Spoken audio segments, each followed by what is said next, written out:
Bonjour à tous, il est temps à partir d'aujourd'hui de commencer un nouveau chapitre qui va traiter un sujet que peut-être le grand public connaît dans les grandes lignes. Peut-être vous entendez parler d'un terme cheval de Troie, vous entendez parler d'un ransomware, vous entendez parler peut-être de l'adware, de virus, de vers, etc.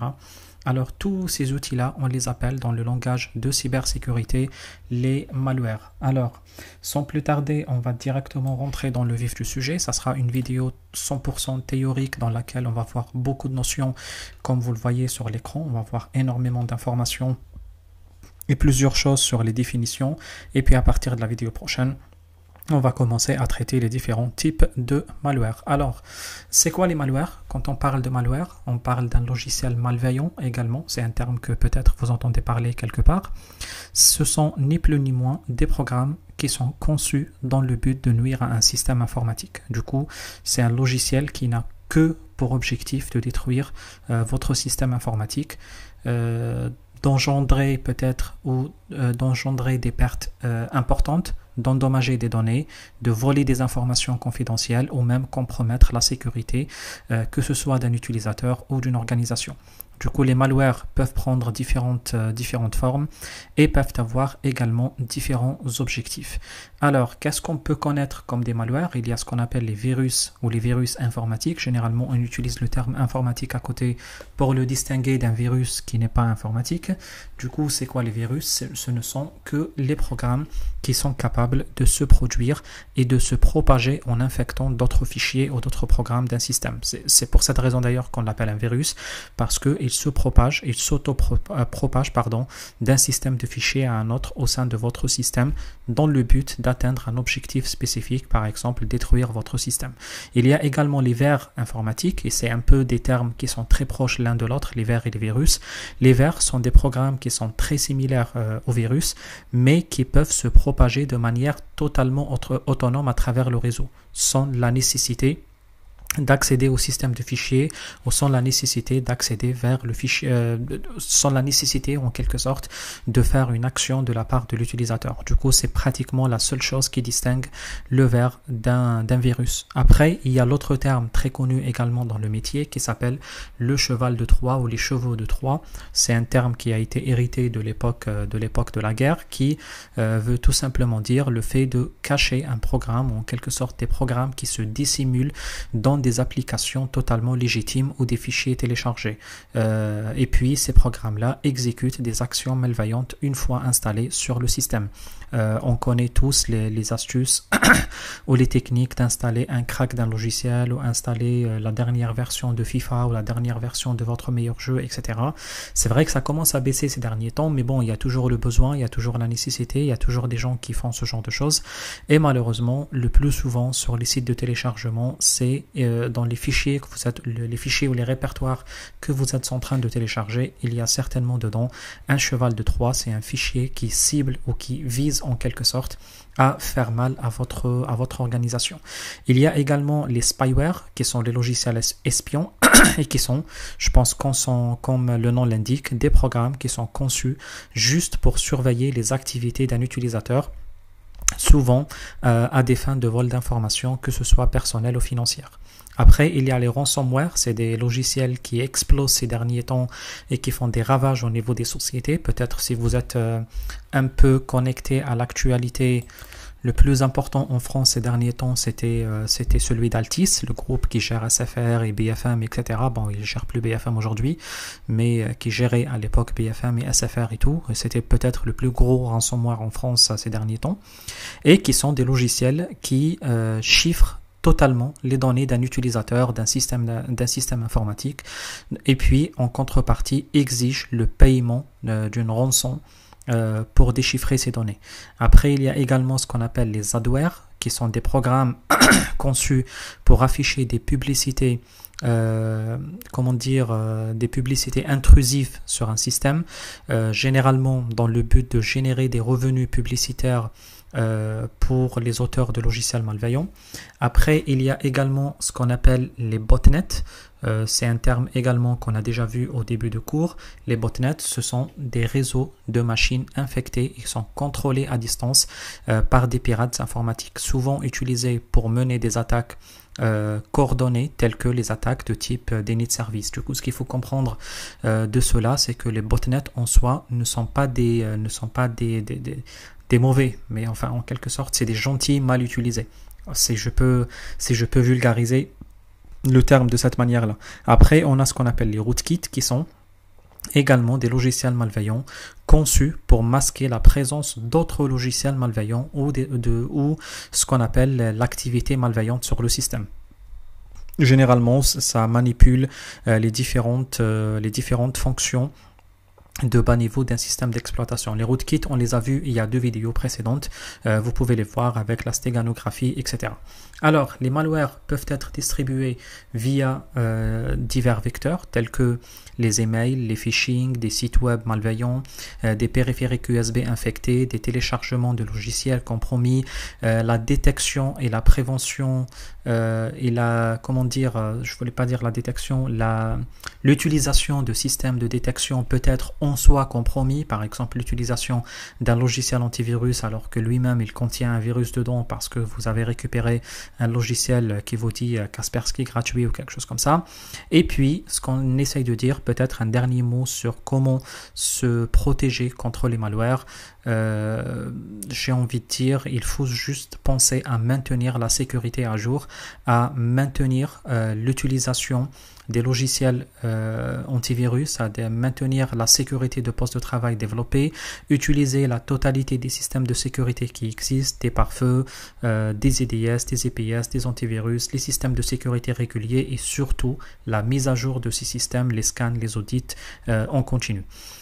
Alors, ça c'était la première partie sur la définition. À partir de là, on va parler de la deuxième partie qui nous dit pourquoi généralement utiliser des malwares. Alors, je pense qu'on l'a tout seul compris, hein. Les malwares sont utilisés pour une variété de raisons par différentes entités, qu'il s'agisse des cybercriminels, qu'il s'agisse également des organisations ou de même des acteurs publics, étatiques. On peut limiter globalement, définir globalement les raisons pour lesquelles les malwares peuvent être déployés aujourd'hui.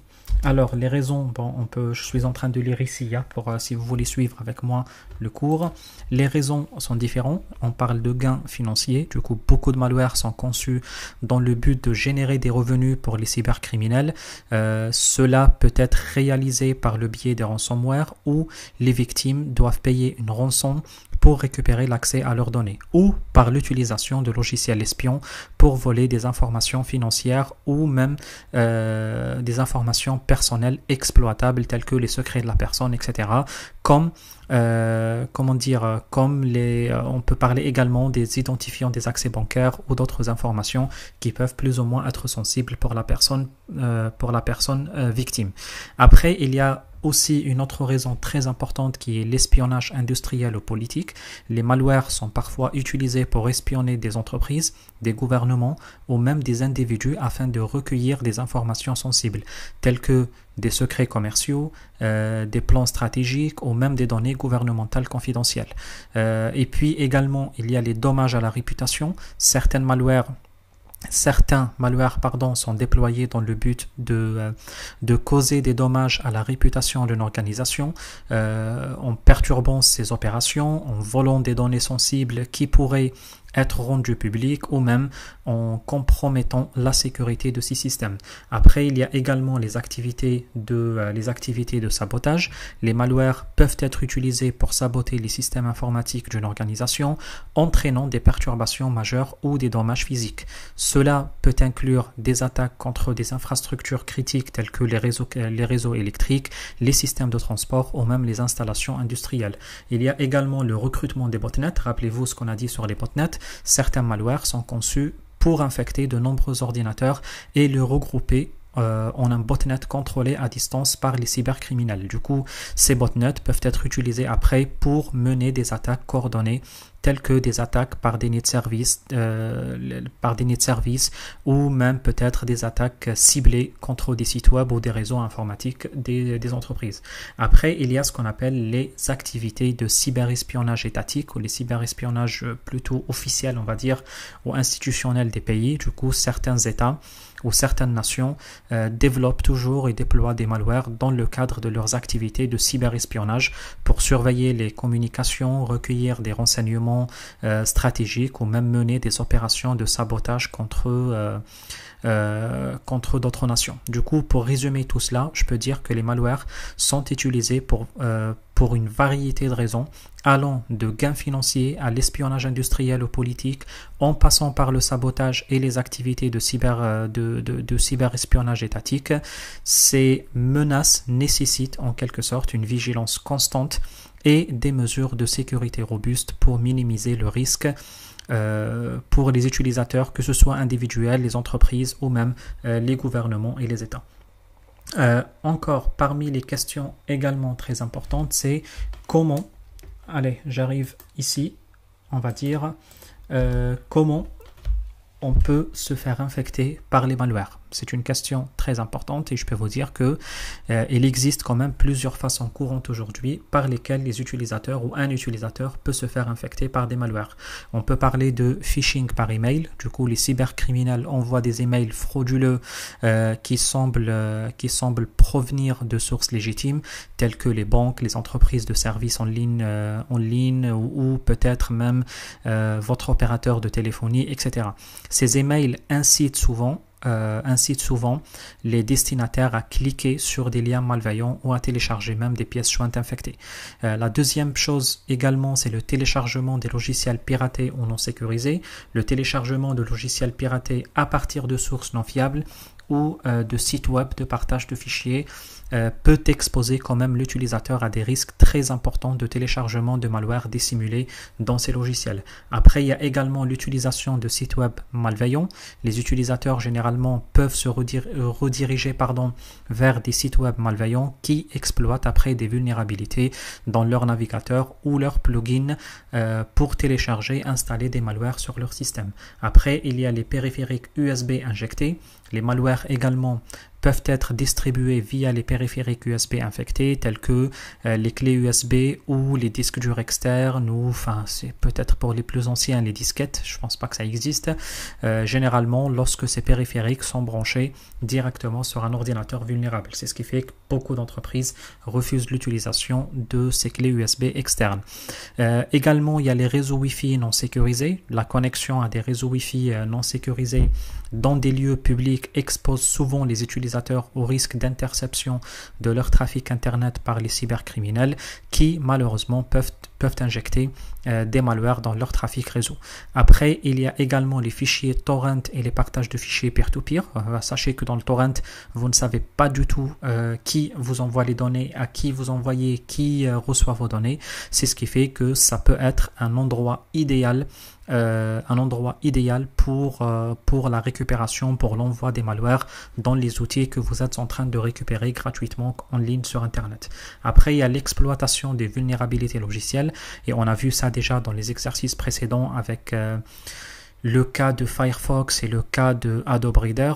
Du coup, les cybercriminels généralement exploitent des vulnérabilités dans les logiciels et les systèmes d'exploitation pour infecter les utilisateurs des malwares. Il est donc crucial, nécessaire, très important de maintenir tous les logiciels à jour avec les derniers correctifs de sécurité installés. Et puis surtout les télécharger des sources fiables. Et puis au final, il y a les réseaux sociaux et la messagerie instantanée. Les malwares peuvent être également distribués via les messages frauduleux sur les réseaux sociaux ou des plateformes de messagerie instantanée qui incitent les utilisateurs à cliquer sur des liens malveillants ou télécharger des fichiers infectés. Du coup, ce qu'on peut dire là-dessus, c'est qu'il est vraiment essentiel d'adopter des bonnes pratiques en matière de sécurité telles que l'utilisation de logiciels antivirus et pare-feu, la vérification des sources avant de télécharger les fichiers, le fait de ne pas cliquer sur n'importe quel lien, le fait de maintenir les logiciels, le fait de tenter de réduire au maximum le fait que les utilisateurs aillent chercher les informations en dehors du réseau de l'entreprise, etc., etc. Tous ces éléments sont très importants qui permettent de réduire très fortement l'exposition à des malwares. Alors, comment se distribuent les malwares ou quelles sont les techniques utilisées pour la distribution des malwares? Je vous ai groupé quelques-uns qui, à mes yeux, sont les plus importants. Je crois même c'est tout ça qui existe. Et du coup, on va checker cela très rapidement ensemble. Alors, on va commencer par le premier. Je me sens un tout petit peu perdu. Il est où? Il est là. Du coup, on va commencer par le Black Hat Search Engine Optimization. Généralement, on dit Black Hat SEO, S-E-O, le Search Engine Optimization. C'est le fait, ça fait toujours référence à des pratiques qui sont non éthiques, des pratiques trompeuses ou des pratiques contraires aux directives des moteurs de recherche. Ils sont généralement utilisés pour améliorer artificiellement le classement d'un site web dans les résultats de recherche. Contrairement à ce qu'on appelle les White Hat SEO, qui se concentrent souvent sur des techniques légitimes et conformes aux directives des moteurs de recherche pour améliorer la visibilité d'un site web de manière totalement éthique. Le Black Hat SEO repose sur des stratagèmes visant souvent à tromper les algorithmes des moteurs de recherche. Quelles sont les techniques qu'on utilise pour les Black Hat SEO? Ça peut inclure ce qu'on appelle le bourrage de mots-clés. En anglais, on dit les keyword stuffing. Du coup, c'est le fait de remplir de manière excessive le contenu d'une page web avec des mots-clés. Même si ces mots-clés ne sont pas pertinents, juste dans le but de manipuler le classement dans les moteurs de recherche. Après, il y a ce qu'on appelle le cloaking, c'est le fait d'afficher un contenu différent pour les moteurs de recherche que celui présenté aux utilisateurs, dans le but généralement de masquer des pratiques non éthiques telles que les contenus dupliqués ou la redirection ou les redirections trompeuses. Après, il y a aussi les liens artificiels, ce qu'on appelle les link spamming, c'est le fait de créer ou le fait d'acheter des liens de manière artificielle à partir d'un site web à partir d'un site web de mauvaise qualité ou non pertinent. Du coup, pourquoi on fait ça? Généralement, on le fait dans le but d'améliorer le classement d'un site dans les résultats de recherche faits par les moteurs de recherche. Après, il y a ce qu'on appelle le duplicate content, le contenu dupliqué. C'est le fait de publier le même contenu sur plusieurs pages web ou sur différents domaines dans le but de manipuler le classement dans les moteurs de recherche. Après, il y a également les link farms, les réseaux des liens, et c'est également ceci, c'est le fait de créer des réseaux de sites web interconnectés dans le seul but de générer des liens entrant artificiellement vers le site principal. Du coup, comme généralement, on le fait en contournant les algorithmes des moteurs de recherche. Et puis, il y a ce qu'on appelle le doorway pages, autrement dit les pages satellites. C'est le fait de créer des pages web. Peu pertinentes ou peut-être de faible qualité qui sont juste optimisées pour certains mots-clés dans le but de rediriger généralement les utilisateurs vers ces sites web. Après, il y a aussi ce qu'on appelle les commentaires de spam. C'est le fait de poster des commentaires de spam contenant des liens vers un site web sur d'autres sites web ou d'autres blogs dans le but de générer généralement des liens entrants artificiels. Ces pratiques de Black Hat SEO peuvent conduire à des pénalités de la part des moteurs de recherche tels que la dégradation de classement de sites web concernés, voire même son exclusion des résultats de recherche. De plus, ces pratiques nuisent à l'expérience utilisateur et à la réputation en ligne d'un site web, ce qui peut avoir généralement des conséquences à long terme sur sa visibilité et sa crédibilité. Ce que je peux dire là-dessus, c'est qu'il est toujours préférable d'adopter, si vous souhaitez, des stratégies de SEO conformes totalement aux directives des moteurs de recherche et axées surtout sur la création de contenu de qualité et une expérience utilisateur très positive. Mais évidemment, vous le comprenez bien que le but des malwares, ce n'est pas d'être gentil, ce n'est pas d'être positif, l'objectif, ou ce n'est pas de lancer des opérations de genre. Juste une petite parenthèse là-dessus. Du coup, si vous travaillez par exemple autour de référencement web, tout ce que j'étais en train de dire, si vous faites la sécurité web ou la norme OWASP, etc., ce genre de choses, généralement, vous le traitez avec beaucoup de détails en faisant des exercices détaillés sur chacun des points. Le deuxième point très important également, il y a ce qu'on appelle le clickjacking. Alors, c'est quoi le clickjacking? C'est également connu sous le nom de le redress attack ou le UI redress attack, ou en quelque sorte le user interface redress attack. Quand on dit le UI, on veut dire user interface redress attack. Du coup, c'est une technique utilisée dans le domaine généralement de la sécurité pour tromper les utilisateurs et les inciter à cliquer sur des éléments de page web de manière involontaire. Cette technique exploite la superposition de plusieurs éléments visuels sur une page web où l'utilisateur pense qu'il clique sur un élément visible tel qu'un bouton, un lien, alors qu'en réalité il clique sur un autre élément caché ou invisible, souvent malveillant. Généralement, je peux vous dire rapidement comment fonctionne une attaque de type clickjacking. La première, c'est la création d'une page web malveillante. Du coup, le pirate, dans ce cas-là, va créer une page web contenant du contenu malveillant ou frauduleux qu'il souhaite que les utilisateurs cliquent dessus. Cette page contient généralement un élément de superposition invisible ou caché. Du coup, en quelque sorte, le fait de mettre un lien, mais dedans, vous mettez autre chose, ou vous superposez, vous cachez l'élément malveillant que vous souhaitez faire. Après, justement, ça viendra, la deuxième étape, c'est la superposition d'éléments.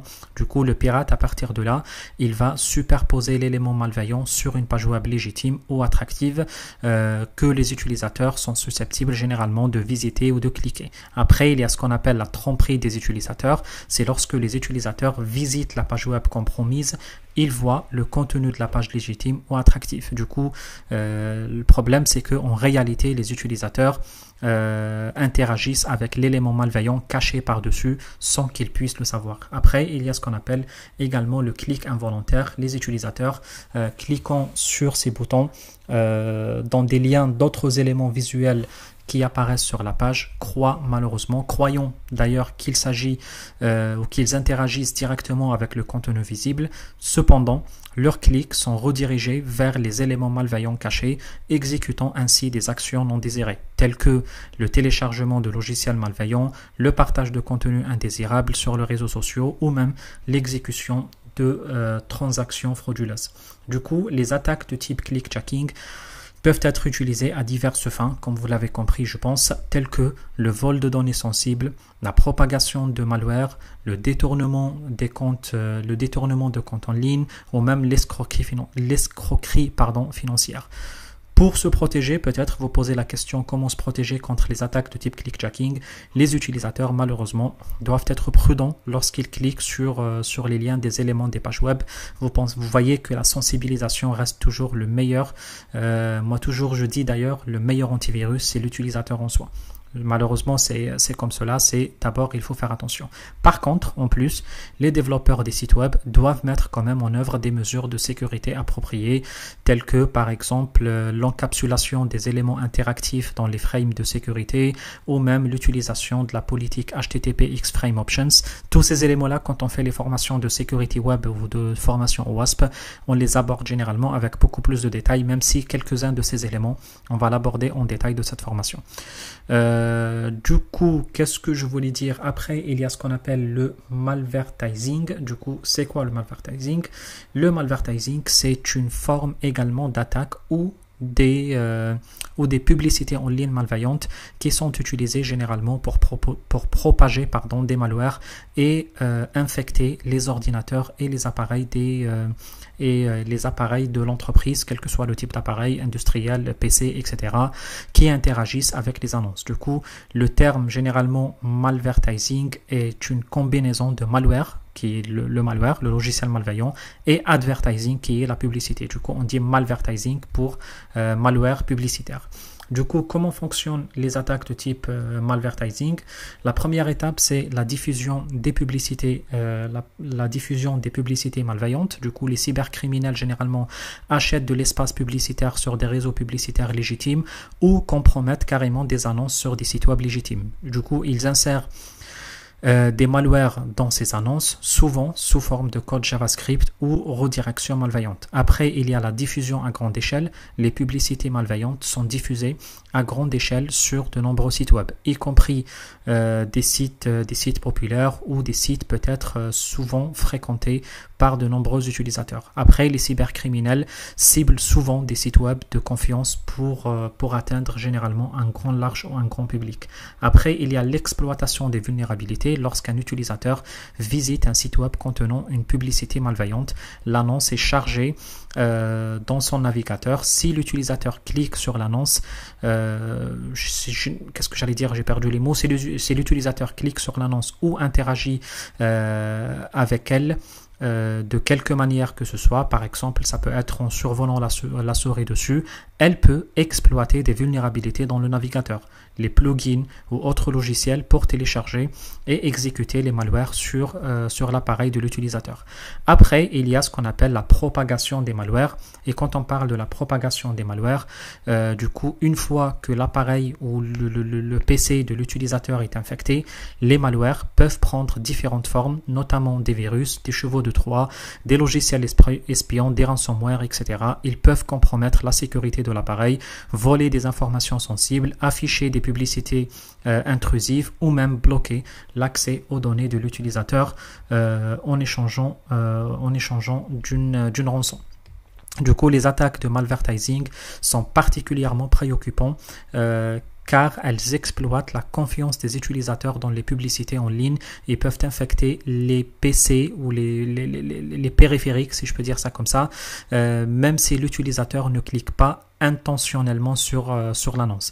Du coup, pour se protéger contre les malvertising, les utilisateurs doivent maintenir leur logiciel à jour, utiliser des bloqueurs de publicité plus ou moins développés, utiliser des extensions de sécurité dans leur navigateur, être prudent lorsqu'il s'agit d'interaction avec des annonces en ligne, surtout après si l'annonce paraît suspecte.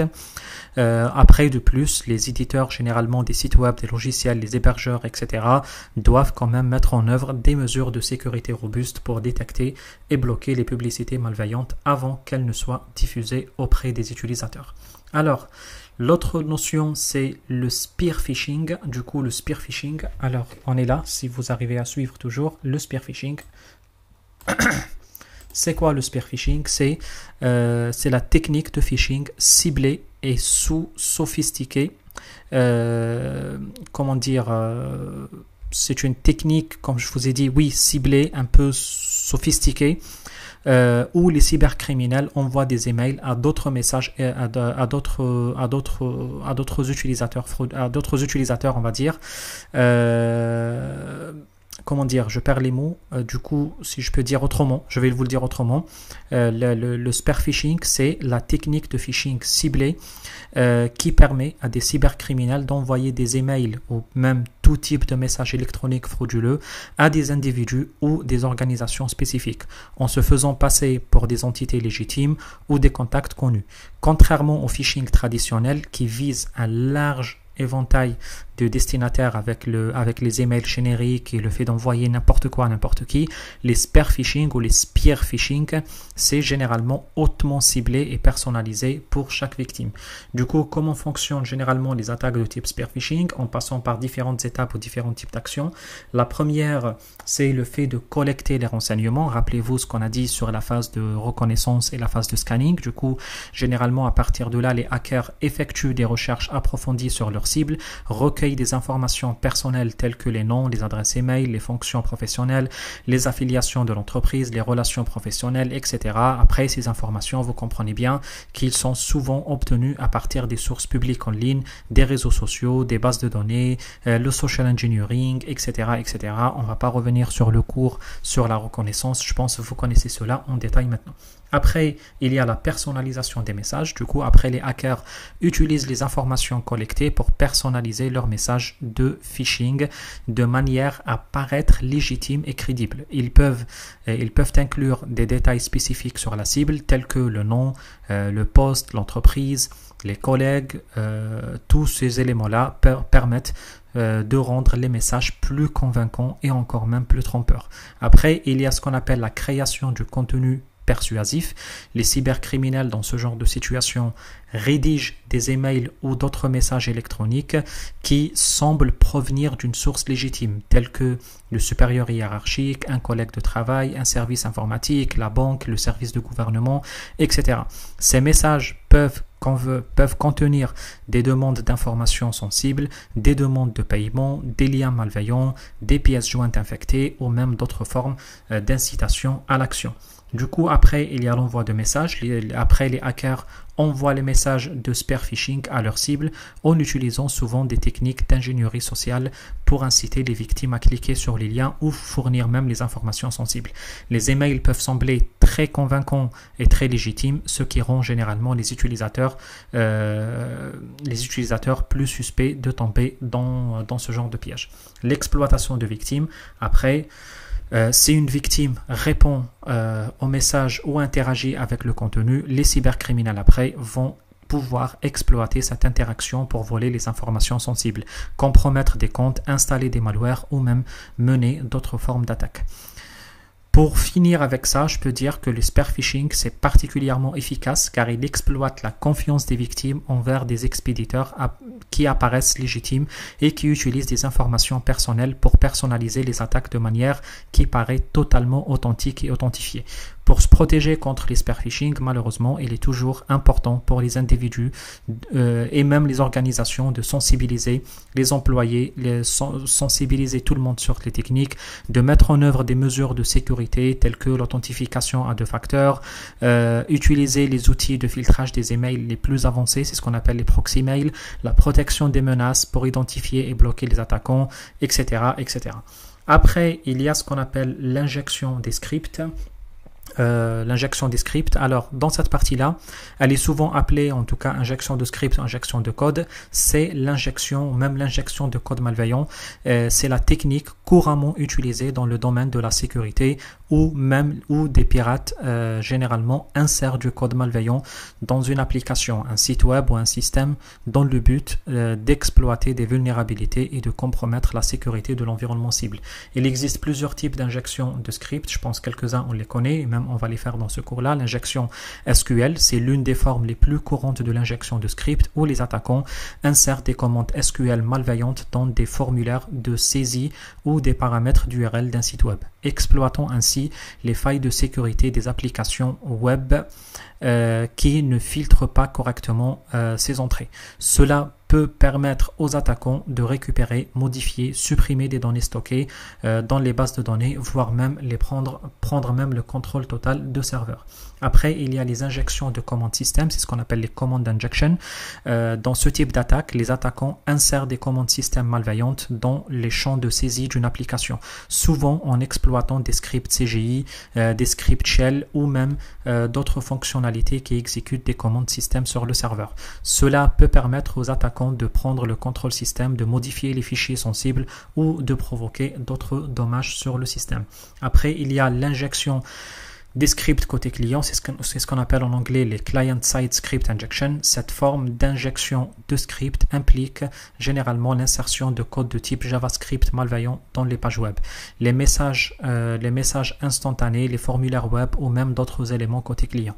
L'exécution de code peut permettre aux attaquants de voler des informations, des informations d'identification, d'identifier ou même de rediriger les utilisateurs vers des sites web malveillants, d'effectuer des actions non autorisées ou d'exploiter d'autres vulnérabilités du navigateur. Après, il y a ce qu'on appelle également le HTML injection.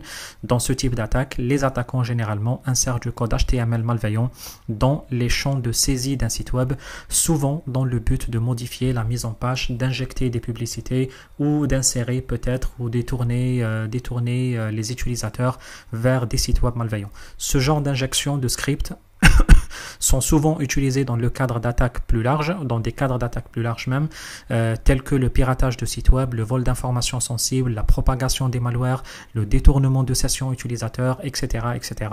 Pour se protéger généralement contre ces attaques, il est essentiel pour les développeurs d'applications et les sites web et même les administrateurs des systèmes de mettre en œuvre des pratiques de codage sécurisé, valider les filtres correctement, valider les filtres de sécurité correctement, filtrer toutes les entrées des utilisateurs, et puis maintenir tous les logiciels à jour, installer les outils de contrôle et de détection des intrus, etc. Après, de plus, même les utilisateurs doivent être quand même conscients sur les risques liés à l'exécution des scripts non fiables sur leurs appareils, et puis adopter des mesures de sécurité telles que, je ne sais pas, l'utilisation des logiciels antivirus, pare-feu, IPS, etc. Alors, dernier sujet, c'est quels sont les impacts de malware sur une société. Du coup, les malwares peuvent avoir un large éventail impact sur les sociétés, allant de la perturbation mineure jusqu'aux dommages financiers considérables et aux répercussions sur la réputation. Du coup, voici quelques-uns des impacts potentiels des malwares sur les sociétés. On peut parler de perte de données sensibles. Du coup, les malwares peuvent voler, corrompre ou supprimer des données sensibles telles que les informations personnelles, financières, stratégiques de l'entreprise. Cela peut malheureusement entraîner des pertes financières directes, des violations de la vie privée des clients et même des litiges et des amendes réglementaires. Après, il y a la perturbation des opérations commerciales. Généralement, les malwares également peuvent perturber les systèmes d'information et les réseaux de l'entreprise, entraînant généralement des temps d'arrêt imprévus, des ralentissements des processus commerciaux, voire même une incapacité totale à effectuer des transactions ou fournir des services aux clients. Après, il y a également la perte de productivité. Les attaques de malware peuvent entraîner une perte de productivité très importante pour les employés, car généralement, ils doivent consacrer du temps pour résoudre le problème, restaurer les données perdues, remédier les dommages, etc., etc. Et pendant tout ce temps-là, la production au sein de l'entreprise baisse très fortement. Après, il y a les coûts de remédiation qui sont généralement cher. Du coup, les entreprises doivent souvent engager des ressources importantes pour remédier aux attaques de type malware, notamment en investissant dans les services de nettoyage de virus, des consultants de sécurité qui coûtent très cher, enfin on va dire les experts de sécurité les plus experts, des solutions de récupération de données, des mises à jour de sécurité, etc. Tout ce genre d'éléments malheureusement risquent de coûter très cher à la facture de l'entreprise à l'instant T. Après, il y a les dommages à la réputation. Les attaques de malware peuvent malheureusement ruiner une entreprise ou nuire à la réputation d'une entreprise en faisant apparaître celle-ci comme étant une société peu fiable qui n'est pas capable à se protéger. Alors comment elle pourra protéger après ses clients? Et puis si l'entreprise paraît peu sécurisée ou peu professionnelle aux yeux de ses clients, malheureusement, vous connaissez très bien et vous savez très bien quel impact peut avoir sur les contrats commerciaux qui sont en train de signer. Après, il y a les violations de la conformité. Du coup, les entreprises peuvent être soumises à des obligations réglementaires strictes en matière de protection des données, de sécurité informatique et de notification en cas de violation. Les attaques de type malware, malheureusement, qui compromettent la sécurité des données peuvent entraîner des violations de conformité et des sanctions réglementaires parfois très dures à régler. Après, il y a ce qu'on appelle la perte de confiance de clients, même si ça rejoint un peu la réputation. Du coup, les clients, généralement, peuvent perdre directement confiance, ou plutôt, peuvent perdre confiance dans une entreprise qui a été victime d'une attaque de type malware, craignant que leurs données ne soient pas sécurisées ou même que leurs informations personnelles ne soient pas correctement protégées. Du coup, cela peut entraîner une perte de clients, une diminution de ventes sur le long terme. Du coup, pour résumer tout cela, je peux dire que les malwares peuvent avoir des conséquences très graves et durables sur les entreprises, affectant leur capacité à fonctionner efficacement, à protéger les données sensibles et à maintenir la confiance des clients. Il est vraiment essentiel pour toutes les entreprises de mettre en œuvre des mesures de sécurité robustes, fortes, puissantes, à jour même, des politiques de sécurité qui restent à jour et qui sensibilisent fortement sur les risques des malwares, et puis mettre également des plans de réponse aux incidents pour atténuer le plus rapidement possible les risques associés à ceci, au malware, et puis au final se préparer face aux attaques potentielles en mettant en œuvre souvent les systèmes de roue de sécurité ou le système d'amélioration continue de la sécurité. Je pense que j'ai trop parlé, je suis presque à 40 minutes, mais quand même on a fait le tour de toute la partie théorique de malware. Je sais que ça peut être un tout petit peu ennuyeux, mais ça vous permettra quand même de voir la totalité des éléments techniques qui existent, et puis à partir de là on va pouvoir attaquer quelques types de malware en détail à partir de la prochaine vidéo. Sur ce, je vous dis bonne soirée et à la prochaine. Salut à tous.